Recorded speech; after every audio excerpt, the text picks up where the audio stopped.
വിശ്വാസത്തിന്റെ വിപരീത പദം എന്താണ്?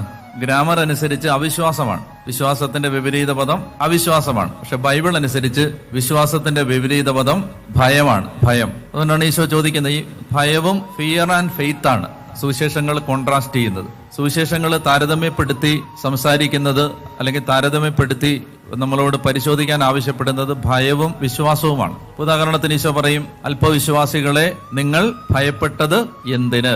കണ്ടോ, ഇത് രണ്ടുകൂടാണ് താരതമ്യപ്പെടുത്തുന്നത്. അത് രണ്ടുകൂടാണ്, അതിനെ ഓപ്പോസിറ്റ് ആയിട്ട് നിർത്തുന്നത്. അല്പവിശ്വാസികളെ നിങ്ങൾ ഭയപ്പെട്ടത് എന്തിന്? വേറൊരു സന്ദർഭത്തിൽ പറഞ്ഞു, മകളെ നീ ഭയപ്പെടണ്ട, വിശ്വസിക്കുക മാത്രം ചെയ്യുക. ഭയപ്പെടണ്ട, പിന്നെന്ത് ചെയ്താൽ മതി? ധൈര്യമായിട്ടിരിക്കാനല്ലേ പറയണ്ടേ? ശരിക്കും ഗ്രാമർ അനുസരിച്ച് പറയുകയാണെങ്കിൽ എങ്ങനെ പറയണ്ടേ? ഭയപ്പെടണ്ട, ധൈര്യമായിട്ടിരിക്കാനല്ലേ പറയണ്ടേ? പക്ഷെ അങ്ങനെയല്ല പറഞ്ഞേ. ഭയപ്പെടണ്ട, വിശ്വസിക്കുക മാത്രം ചെയ്യുക. അപ്പൊ ബൈബിളിന്റെ ഭാഷയിൽ ഭയത്തിന്റെ വിപരീത പദമാണ് വിശ്വാസം. വിശ്വാസത്തിന്റെ വിപരീത പദമാണ്